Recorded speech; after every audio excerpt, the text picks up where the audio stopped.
the key instrument for if we wish to stop the war and to achieve changes in Russia, it means just Putin should be seen as defeated, and she should feel that he is weak. If anyone has any questions, please raise your hands, and then the usher will come. I'll just go straight to the treasurer.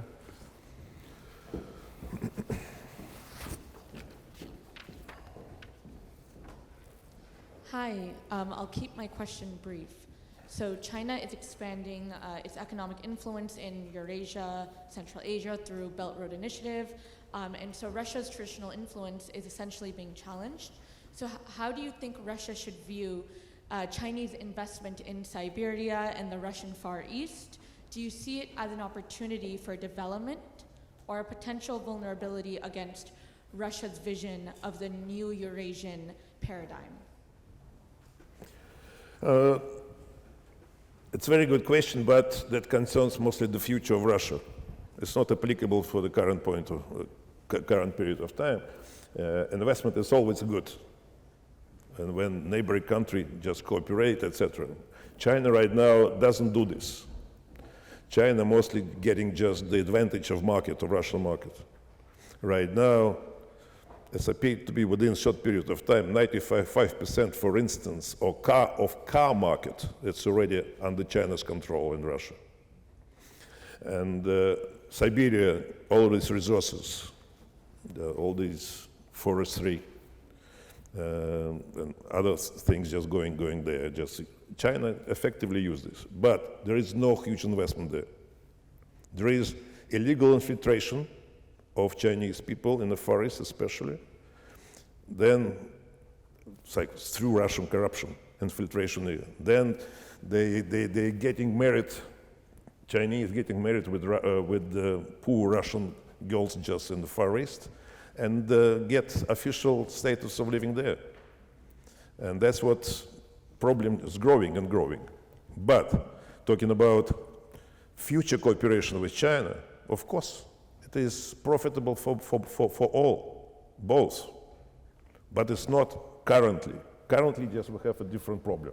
How to stop the war and how to establish equal cooperation, etc. Right now, it's appeared to be that, in fact, Chinese yuan became just a reserve currency for Russia, because just the only window to the world is through China. That is completely different attitude. But surely the war is an opportunity for China with having further relationship with Russia in terms of trade. Now, if we see Trump and China's trade war, yeah, it makes further alliances with Russia. So it is an opportunity still. No, it is that vassal, to appear to be a vassal, just subordinated country to China. That's the issue. But I don't think even Putin wants this. He forced to work this way. That's why he would like just to negotiate with Trump, and he would like to restore relations with the European Union, because he doesn't want to be subordinated to China. Okay, more questions. I wanted to ask, to what extent has the collapse of the Soviet Union influenced Putin's actions in today's world? Can you please repeat? Sorry, and speak a bit louder, I can't hear. To what extent has the collapse of the Soviet Union influenced Putin's actions today? Is it because of the collapse of the Soviet Union he is now taking revenge? So to what extent has the Soviet Union, his time or class, affecting his actions today from his time?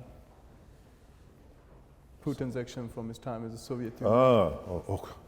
Putin's action in the Soviet time, yeah, he was the KGB agent, yeah, and then he played for that Soviet style policy. And of course, as for any humans, what the person was taught during just his young period of time, they implement in the future. That has a great influence of Soviet time policies on current policy of Putin, because he undertakes what he knew, what he was taught in a KGB school.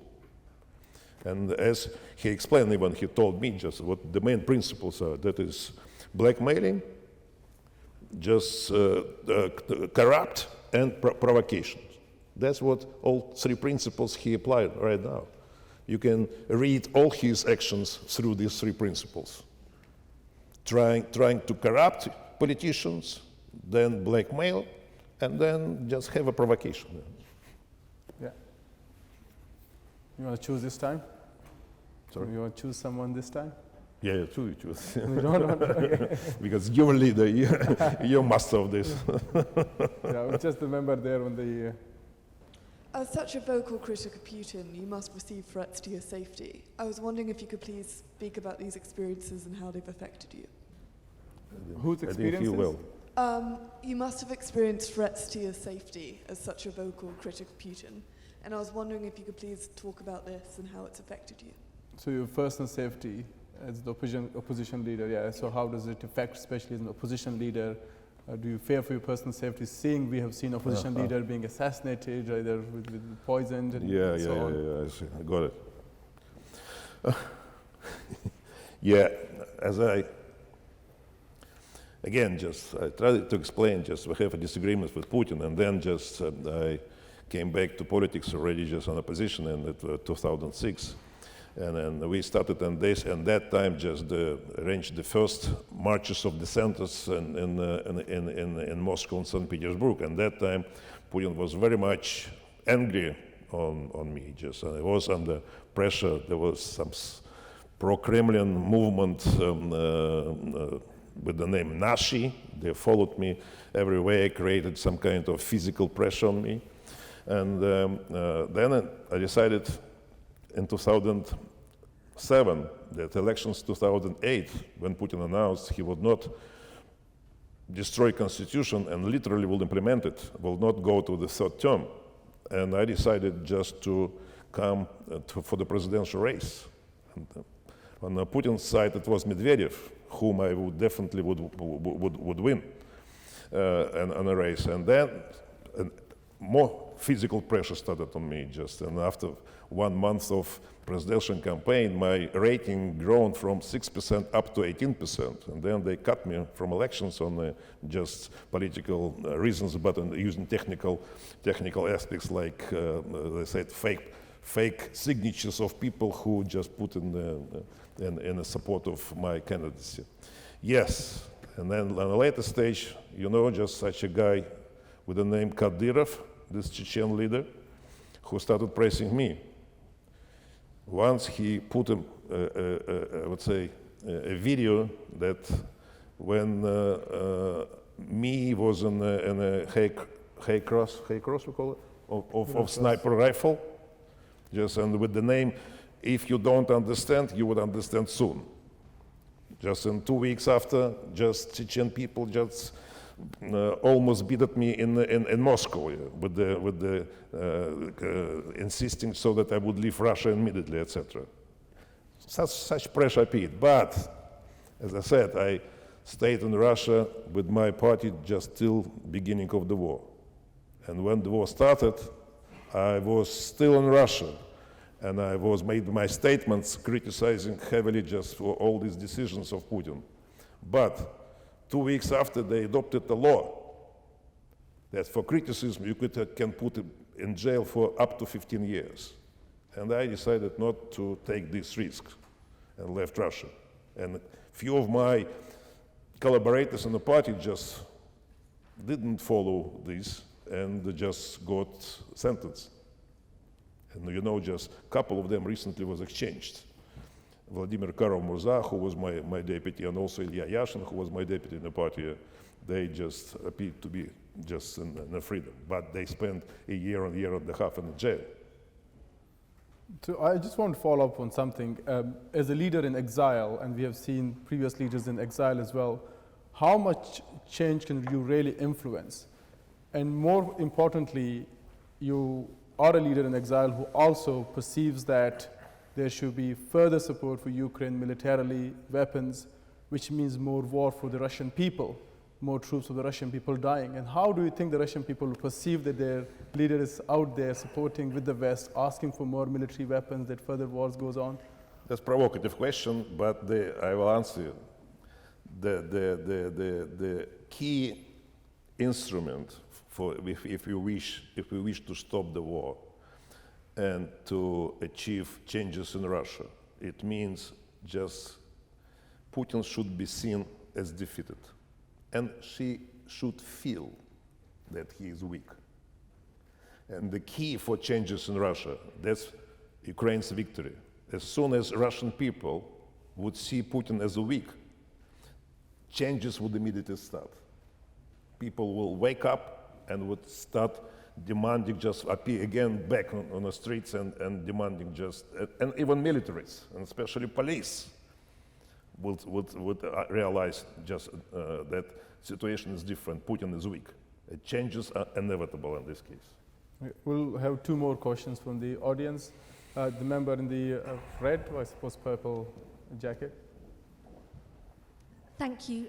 To continue the theme of Russian history, how has Russian history been mobilized to justify the war, and will the outcome of it lead to a re-evaluation of Russia's history on the part of the populace? Thank you. So the first part is, how is Russian history being utilized to mobilize war? Yes. What's the second part? And will the outcome of the war, whatever it is, lead to a re-evaluation of Russian history? So the first part is how Russian history is mobilized for the war, and would the outcome re-evaluate in the light of the history? Maybe you've heard that Putin himself would like to build up history, and he already revisiting just all the history and interpret it a different way, and serious historians just don't agree with him at all, and criticizing him for that and laughing. But in fact, Putin wants that his, I would say, behavior would be treated as a fight against just ugly West, who wanted to deprive Russia of its sovereignty and take their resources, etc., etc. And all this blah blah we already heard many times from Putin. Yeah. But in reality, of course, as I said, we should achieve the possibility to clean people's mind and to explain to them everything what happened, what this regime did.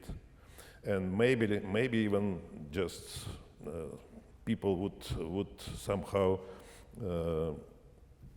ask for forgiveness on Ukrainian nation. Of course, it's to the great extent individual decision, but in general terms, that is the case. That is the only case, because Russians and Ukrainians are very similar. We lived together for centuries. And what Putin did, it's unexpectedly, that it is even difficult to imagine how he managed to do this. Keeping all Russians under fear, and killing Ukrainians. But I think in history that will be written directly. That was a dictator who violated all international laws and wanted to destroy neighboring country. I think that is no way for such part of history to exist in Putin's I would say, screen. Yeah. We'll take one final question from the audience. Just a member there in the second row here.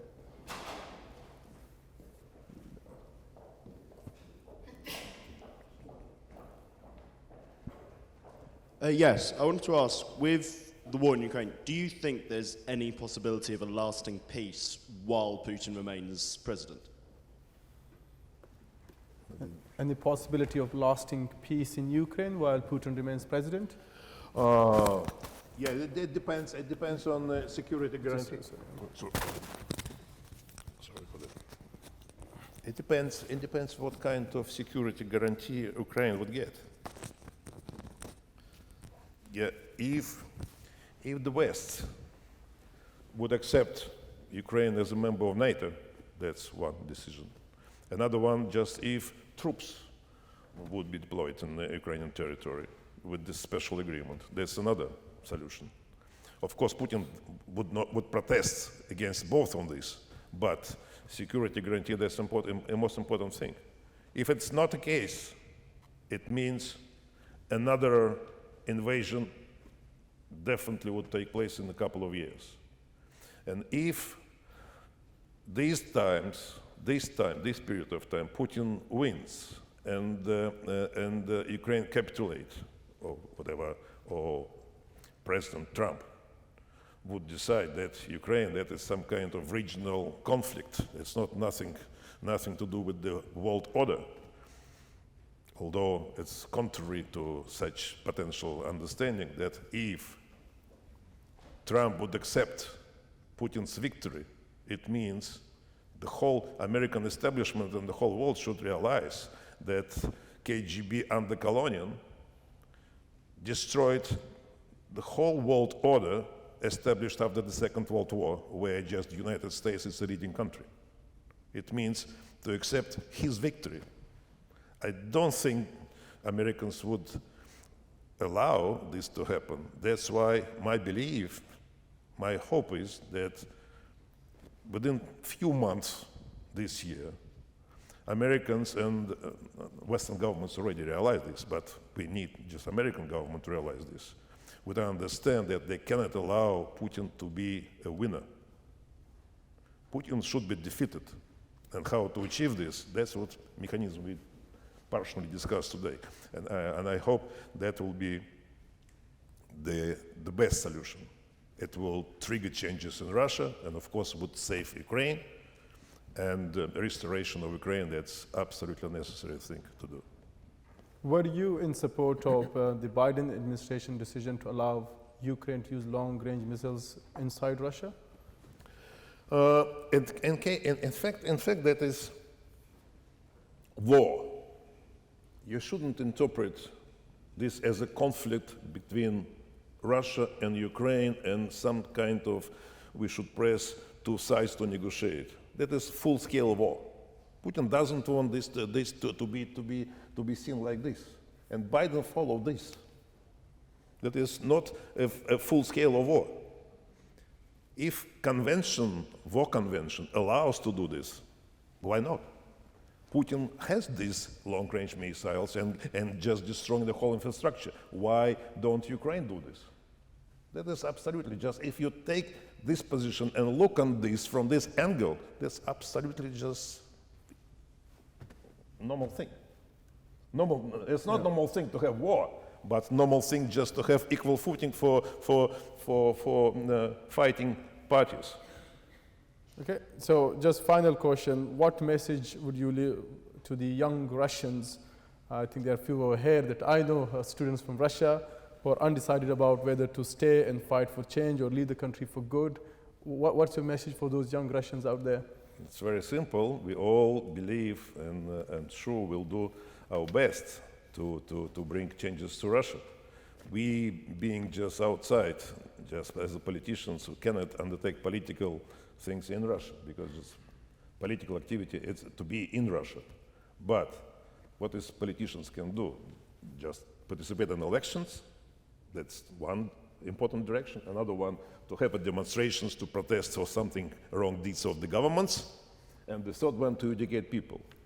That's what we have only one left, to educate people through those ways of communication we still have, just internet or something, some others here. And that's why I think sooner or later of having all those aspects we have just discussed, we come to the situation that changes in Russia would start. And educated young people, it's absolutely must. And that's a diamond for Russia, to build up democracy and to build up economy. And I think that is Russian people should rely on such educated people, and that's why you will be in a great demand. Well, Mikhail, thank you so much for joining. An absolute pleasure. Let's go. Let's go.